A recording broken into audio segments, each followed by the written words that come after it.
You sent the proposal 3 weeks ago. You called twice, maybe even thrice. You know they opened your email because you got notification, but what? No reply. Then you wait for 3 more weeks and you check your inbox every day to see if there's something that they were asked. Query, question, doubts, but nothing. I am Sunita Pednekar, international business coach, and I work with consulting business owners to set up strategies, team, system so that their business scales up and they have time to do things which they enjoy the most. In this video, I'm going to be sharing proposal strategies that reduces anxiety due to proposal management and ensure you use this strategy to improve your reply rate in your proposals. One of the biggest frustration I hear from consulting business owners is that we spend 3-4 days making 30-40 slide presentation and we don't get any reply. Rejected or accepted. No reply at all. And second frustration I hear very often is that before sending the proposal, every client is in a hurry. But once we send the proposal, they vanish. They are not even available for a call. Another frustration which keeps them worried is that the pipeline looks healthy, but this pending replies gives us stress and also cash flow worries. Let's look at some of the mistakes consultants make with respect to proposal process. Mistake number 1. You send the proposal even before the client is ready. Here is the truth. When customer says, send us the proposal, they are not ready for decision. They're just telling you, we're still exploring. But you responded to their curiosity thinking that they have intent to decide now. These are few situations where you should never send the proposal. The first one, no verbal commitment. When customer says, we are still exploring, go back to your discovery call. Look at all the value if they have understood from your services. If not, wait. Do not send the proposal. Second one, unclear or misaligned budget.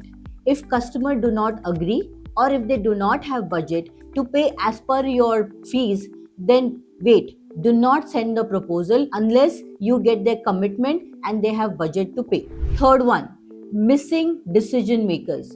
If you do not have all the decision makers in your proposal discussion, then please do not send the proposal. Get them together, discuss the proposal. That's the right way to go ahead. The fourth one, unworkable timelines. If the timeline suggested by client and your commitment, if that does not match, do not send the proposal. It is just a waste of time for you and your client. Fifth one, wrong fit. If your core expertise and the strength does not match with the client's requirement, then stop. Don't send the proposal. Here is a quick fix for all this. You need to ask yourself 3 questions before you send any proposal. Question number 1. What is the process to move forward from here? If you have clarity, great. Question number 2. Who else is involved in the decision or signing of this proposal? And the third, what is the actual decision making timeline? Please have a clarity around that. If your client is not ready to answer any of these 3 questions, do not send the proposal. The first mistake is sending the proposal too early. The second mistake is even more killer. It keeps you stuck between following up or sounding desperate. Mistake number 2. No follow-up date decided. You send the proposal, beautiful, documented, on time. And then you wait 3 days, 1 week, 10 days. You follow up with an email. Just a gentle reminder if you got a chance to review this proposal. But then, no reply. Till you call again and this time you get a voicemail. And now you're in the worst position. Should I call up, follow up again, and sound like a beggar, or just keep quiet and leave that opportunity? So the mistake is you send the proposal before confirming what should be your next follow-up date. And let me tell you how to fix this in one sentence. I shall send the proposal, but before that, let's block 45 minutes to discuss this proposal, to address if you have any question, doubts, so that the proposal gets processed faster. This one sentence does 3 things. The first one, it demonstrates confidence that you are ready to address all the questions regarding your proposal. The second one, it also puts client into position that they read the proposal before your follow-up call. And very important thing, it reduces your sales cycle time from weeks to few days. And even if you lock the follow-up date, the third mistake kills your proposal even before client finishes reading that. Mistake number 3, you assume instead of confirming with the client. You think you understand your client. You have seen the same problem, maybe with a different client, and you don't reconfirm. You just make the proposal based on little information that they have given you, and then you send it. And when client reads this information, they just say one thing: oh, these people do not understand our problems really. Because you have not validated their requirements, they now have a doubt. And that doubt does not get addressed and they become silent.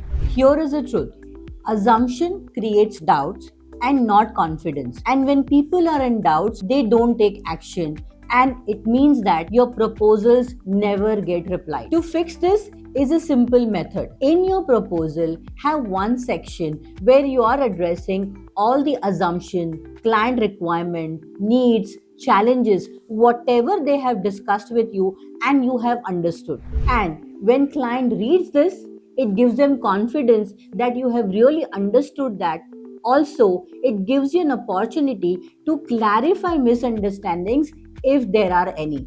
But here is one mistake which hurts the most to the consultant. Your years of experience, expertise, your reputation, everything gets converted into that one number on the last page of your proposal, that is your pricing. Mistake number 4, you competed on price and not on cost of inaction. Imagine this: you lost the proposal to a company which is half your size, which lesser experience than you, because client said we looked at the most cost effective solution. You had better outcomes, team, suggestions, but you never made them visible. And when both the proposal looked similar, the only differentiation was on the pricing. Let's look at how to fix this. In your conversation, instead of focusing on cost to hire you, look at what is the cost of inaction. If they don't hire you, what is the cost that they will have to pay you today, tomorrow, in the future?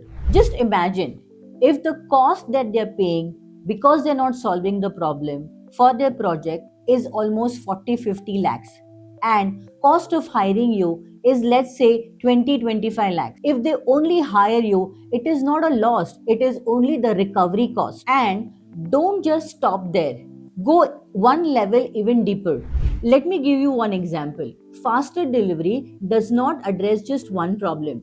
It improves client satisfaction, addresses team burnout, improves your market position. All think in totality. When all these things are mentioned in your proposal, you are not just a vendor, you're the most logical business partner. Let me give you another method to fix this. Either in your conversation or in your proposal, ensure that you mention your value proposition and differentiation in the first 60 seconds. If your proposal opens with our methodology, our process, our team credential, then your presentation becomes identical. And when two identical presentations are looked at, the only differentiation is pricing. If you don't address these 4 questions in the first 60 seconds, your proposal does not matter to them. To avoid all your anxiety in proposal management, remember one concept: win before you send. Think like this: your proposal is not an argument, it is a verdict. By the time you send the proposal, jury has already decided the verdict. Your client has decided to work with you. The proposal is just a mere method, like jury reading the final verdict out. You walk into a courtroom when the verdict is already yours. Let me go a full circle. You did not become a consultant to spend your 40% of time on follow-up and thinking that you would get the proposal. You started because you want to solve the real problems, look at transformation, and pay attention to the huge outcome. But this proposal management puts an anxiety loop. Send, follow-up, wait, being pushy. Everything needs to end today. The first one: never send proposal before client says Yes, ensure to lock the follow up date before you send the proposal to them. Confirm assumption, needs, desired, everything before you send the proposal to a client. Make the cost of inaction more visible than your fees. And lastly, make your differentiation visible in the first 60 seconds. These 5 fixes should avoid your follow up. In fact, there is no need to follow up thereafter. Best proposal does not require chasing. They are closed even before the silence begins. And I am Sunita Pidnekar, and follow me for more practical scaling up strategies.